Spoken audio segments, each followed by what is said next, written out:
জীবনে আপনি কার কাছে প্রিয়জন আর কার কাছে প্রয়োজন এই দুই বিষয় বুঝতে না পারলে জীবনে কখনো সঠিক মানুষ চিনতে পারবেন না। জীবনে প্রিয়জন একজনের বেশি কখনোই হয় না, আর প্রয়োজন হয় অনেকেই। আসসালামু আলাইকুম। আমার নতুন আরও একটি ডেইলি ব্লগে আপনাদের সবাইকে ওয়েলকাম করছি। আশা রাখছি যে যেখানেই আছেন আল্লাহর রহমতে সবাই সুস্থ আছেন, ভালো আছেন। আলহামদুলিল্লাহ, আমরাও ভালো আছি। সন্ধ্যার পর এসেছি একটু মার্কেটে। গরম শুরু হয়েছে পর থেকে বেশিরভাগ সময় বিকেলে বা সন্ধ্যার পরই এদিক সেদিক যাওয়া হয়। বাইরে তো এখন প্রচুর গরম, তেমন কোথাও আর যাওয়া হয় না, শুধু মলগুলোতেই ঘোরাফেরা করা হয়। তো আজকে এলুলুতে এসেছি, টুকটাক কিছু কেনাকাটা আছে, সেগুলো করব। জীবনের প্রতিটা দিন শুরু হয় নতুনভাবে, প্রতিটা সকাল নিয়ে আসে জীবনে নতুন এক অধ্যায়। এই অধ্যায় সবার ক্ষেত্রে ভিন্ন ভিন্ন হয়ে থাকে। জীবন বড় এক পরীক্ষা ক্ষেত্র। এই পরীক্ষা ক্ষেত্রে কাউকে অন্ধভাবে অনুসরণ করতে গেলে অবশ্যই পরীক্ষাতে ফেল করতে হবে, কারণ এই পরীক্ষায় সবার প্রশ্নপত্র ভিন্ন হয়ে থাকে। যে যত ভালো করে তার প্রশ্ন বুঝতে পারবে, সে ঠিক তত ভালোভাবে তার উত্তরটা লিখতে পারবে। জীবনের প্রতিটা কাজ, প্রতিটা জিনিস ঠিক এইরকমই। প্রতিটা সকাল আমাদের জীবনকে নতুন কিছু দেয়, নতুনভাবে বাঁচতে শেখায়। সকালে সূর্যোদয়ের সাথে সাথে জীবনে অনেক কিছু শুরু হয়। সেই সকাল থেকে সন্ধ্যা অবধি এইটুকু সময়ের মধ্যে আমরা অনেক কিছু শিখতে পারি, অনেক কিছুর সাথে আমরা নতুন করে পরিচিত হতে পারি। প্রতিটা কাজের জায়গায় যার যার ক্ষেত্রে ভিন্ন হয়ে থাকে, যার যার কাজের ধরন, চলার ধরন ভিন্ন হয়ে থাকে। সবার সাথে সবার যে খুব একটা মিল পাওয়া যায় এমনটা না, তবে সংসারের কাজগুলো ঘুরে ফিরে আমাদের কিন্তু সেমই হয়ে থাকে। জীবনে চলার পথে অনেক অভিজ্ঞতার সম্মুখীন হতে হয়। প্রতিটা অভিজ্ঞতা যে জীবনে ভালো হয় বা জীবনের সাথে মিলে যায় এমনটা না, কিছু কিছু ক্ষেত্রে জীবন থেকে অনেকটা ভিন্ন হয়। অনাকাঙ্ক্ষিতভাবেও আমাদের জীবনে অনেক কিছু ঘটে যায়। আপনি কারো উপকার করলেন, দিন শেষে তার থেকে অনেক বেশি বদনামের ভাগিদার হলেন। আজকাল মানুষের উপকার করেও শান্তিতে থাকা যায় না। ভালো হলে তো ভালো, না হলে দেখা যায় হাজারো বদনামের ভাগিদার হতে হয়। আজকাল জীবন কেমন যেন এক অন্যরকম হয়ে গিয়েছে। তবে সবার মেন্টালিটি বা সবার মন মানসিকতা তো আর সেম হয় না। আপনি চাইলেও কিন্তু সেটা পরিবর্তন করতে পারবেন না। কেউ বা মনে করে আপনি খুব ভালো, কারো কাছে আপনি আবার খুবই খারাপ। জীবন বড় অদ্ভুত। প্রতিটা সেকেন্ড থেকে আমরা অনেক অনেক শিক্ষা নিতে পারি বা অনেক অনেক শিক্ষা অভিজ্ঞতা নিয়েও থাকি। এই কালারফুল রঙিন দুনিয়ায় সবসময় যে সবার কাছে আপনি রঙিনভাবে থাকতে পারবেন এমনটা না। মানুষের মেন্টালিটি আপনি চাইলেও কখনো পরিবর্তন করতে পারবেন না। যে আপনার সম্পর্কে যেরকম ধারণা নিয়ে রেখেছে, আপনি চাইলেও সেটা বদলাতে পারবেন না। সে আপনাকে ওই রকমই ভাববে। যার মেন্টালিটি, যার ব্যবহার যেরকম, সে আপনাকে ঠিক ওই রকমই ভাববে, এটাই স্বাভাবিক। তো আমরা যে যার অবস্থান থেকে নিজেকে ভালো রাখার চেষ্টা করব, নিজেকে নিয়ে ভালো থাকার চেষ্টা করব, ভালো রাখা শিখব। নিজেকে ভালো রাখতে পারলে দুনিয়াতে এর থেকে ভালো কাজ আর কিছু হতে পারে না। দিন শেষে ম্যাটার করে আপনার ভালো থাকা, আপনার হাসি খুশি থাকা, আপনি কী নিয়ে ভালো আছেন, কী নিয়ে খুশি আছেন। নিজেকে ভালো রাখার মতো, নিজেকে নিজের কাছে খুশি রাখার মতো এর থেকে ভালো কাজ দুনিয়াতে আর কিছুই হতে পারে না। নিজেকে নিয়ে যত বেশি সময় দেওয়া হবে, জীবন থেকে অভিজ্ঞতা ঠিক ততটাই সংগ্রহ করা যাবে। আলহামদুলিল্লাহ, আমি আমার পরিবার নিয়ে অনেক বেশি খুশি আছি, ভালো আছি। আপনারা সবাই আমার পরিবারের জন্য দোয়া করবেন।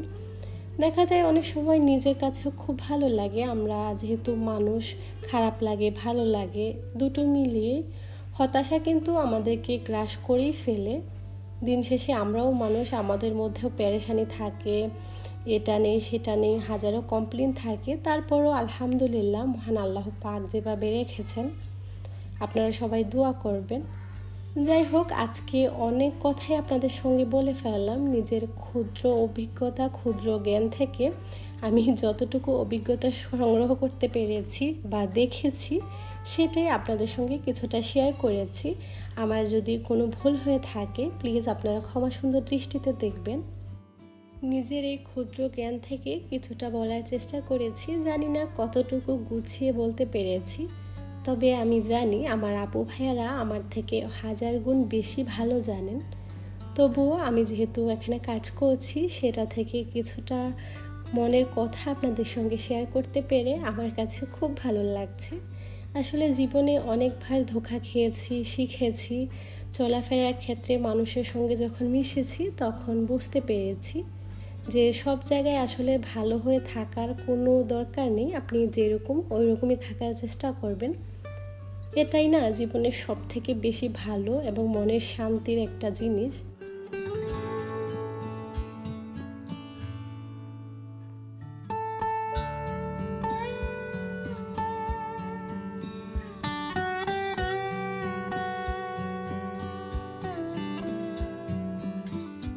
কথা বলতে বলতে অলরেডি কিন্তু আমি টুকটাক অনেক বাজার ছিল ওগুলো করেছি, সেই সাথে টুকটাক কেনাকাটাও ছিল।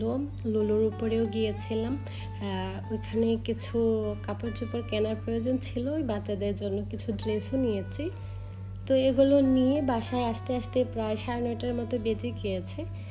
এখন বাজারগুলোকে আমি বের করে নিচ্ছি। আসলে অনেক কিছুই প্রয়োজন হয় টুকটাক, বিশেষ করে ফল পাকড়া তো বেশি দিন থাকে না, দেখা যায় সপ্তাহখানেকের মধ্যেই এগুলো শেষ হয়ে যায়।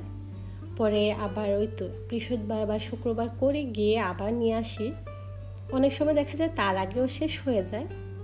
আর এখন যেহেতু গরমের মধ্যে কিন্তু একটু ফলগুলো বেশি খাওয়া হয়, এর সাথে তরমুজ, আম, কলা, এই তো নর্মাল যেগুলো প্রয়োজন ছিল এগুলো নিয়ে এসেছি। এখন এগুলোকে আমি গুছিয়ে ফ্রিজে রেখে দিচ্ছি। গুছিয়ে বলতে আজ আর ওইরকমভাবে গুছাইনি। এটা ছিল তার পরের দিন সকালবেলা। তো নাস্তা বানানোর জন্য আজকে আমি নিয়েছি পাস্তা।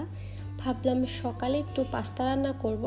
বেশিরভাগ সময় তো ওই ব্রেড এগুলো দিয়ে আসলে নুডলস সকালের নাস্তা করা হয়, তবে বেশিরভাগ সময় আমি বান বা ব্রেড দিয়ে সকালের নাস্তাটা করা হয় হালকা পাতলার মধ্যে। আজকে বাচ্চাদের জন্য একটু হোয়াইট সস পাস্তা বানাবো, তো সেটার জন্য পাস্তাগুলোকে বয়েল করে নিয়েছিলাম।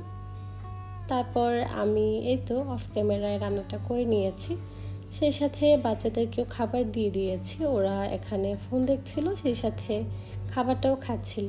এটাই ছিল আমাদের সকালের খাবার। পাস্তাটা খুবই মজার হয়েছিল।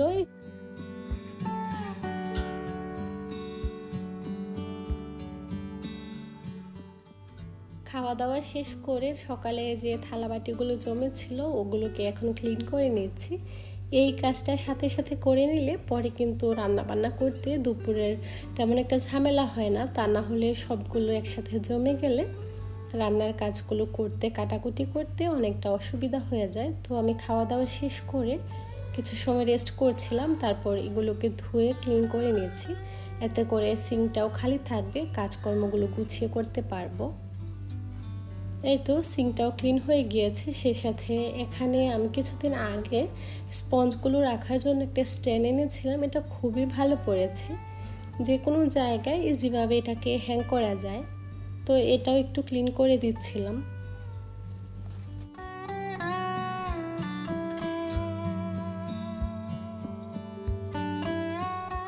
এখন যেই পরিমাণে গরম পড়ছে, এই গরমের মধ্যে আসলে এই ধরনের কাজগুলো করা খুবই কষ্টকর।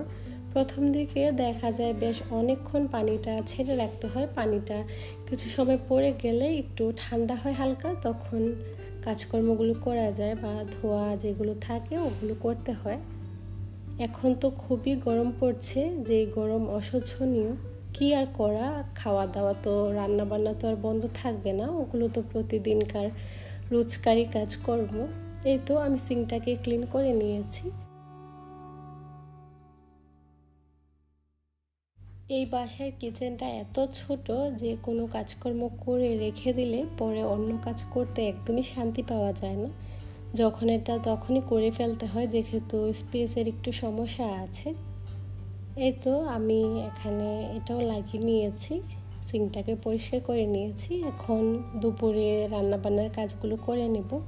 আজকে দুপুরে শুধু সিম্পল খাবার রান্না করব। একটা শুধু তরকারি রান্না করব, তেমন কোনো ঝামেলারও কাজ নেই, ঝটপট হয়ে যাবে।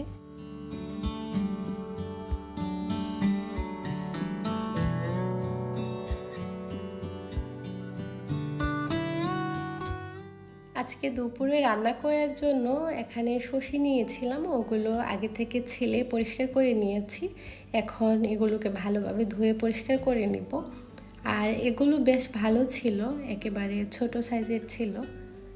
এই তো ধুয়ে আমি একটা ঝাঁকিতে নিয়ে নিয়েছি, পানিটাও ঝরে যাবে। আর সবজি কিন্তু আমি কাটার পরে কখনো ধুই না। কার এলাকায় এটাকে কি বলে ডাকে অবশ্যই আমাকে কমেন্ট করে জানাবেন।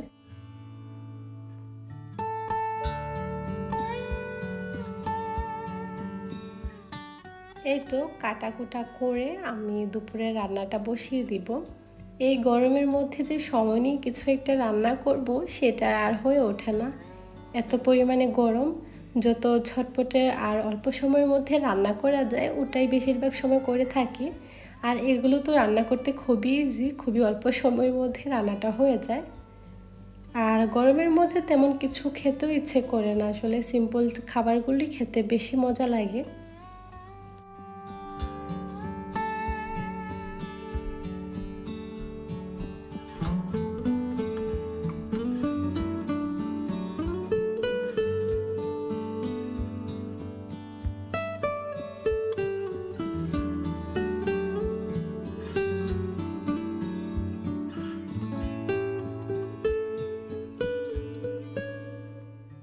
আজকে এগুলো রান্না করব সাগরের ফ্রেশ মাছ দিয়ে।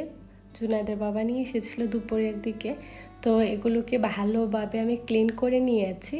তারপর আবার একটু লবণ মেখে রেখে দিয়েছিলাম, এখন ওই পানিটাই ফেলে দিয়েছি। সেই সাথে যে পেঁয়াজ রসুন যেগুলো প্রয়োজন ছিল ওগুলো এখন কেটে কুটে বেছে নিচ্ছি। রান্না করতে গেলেও দেখা যায় লম্বা একটা সময় চলে যায়, ঘন্টাখানেকের মতো তো সময় লাগে আসলে গুছগাছ করে রান্না বসাতে। এই তো পেঁয়াজ কাটা হয়ে গিয়েছে, বাকি যেগুলো প্রয়োজন ছিল ওগুলো নিয়ে নিয়েছি। এখন রান্নাটা বসিয়ে দিচ্ছি। দুপুরে আমার প্রায় সময় রান্না করা হয়, আবার প্রায় সময় আমি রাতের দিকে রান্না করে থাকি। যখন ভালো লাগে দুপুরে করি, না হলে বেশিরভাগ সময় আমার রাতেই রান্নাটা করা হয়।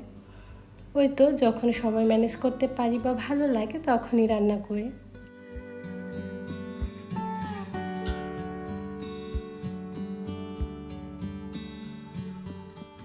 এদিকে রান্নাটা হতে থাক। আজকে যখন আমি ভয়েস দিচ্ছিলাম বাসায় বাচ্চারাও ছিল, সেই সাথে আজকে আমার হাজব্যান্ডের অফিসও অফ ছিল, সব মিলিয়ে সবাই বাসায় ছিল। তো যখন ভয়েস দিচ্ছিলাম খুবই নয়েজ হচ্ছিল। যাই হোক, এর মধ্য থেকে আজকে ভয়েসটা দিয়ে শেষ করলাম। এই তো রান্না করার জন্য যা যা মশলা প্রয়োজন ছিল আমি সব কিছু দিয়ে মশলাটাকে একটু কষিয়ে নিয়েছি।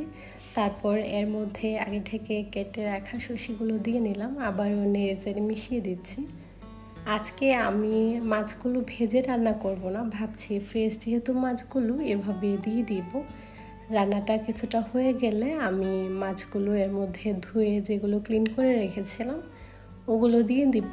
এভাবে রান্না করলেও না খেতে খুবই মজা হয়, খেতেও ভালো লাগে। আবার একটু নেড়ে চেড়ে মিশিয়ে দিচ্ছি। তো এদিক দিয়ে রান্নাটা হচ্ছে।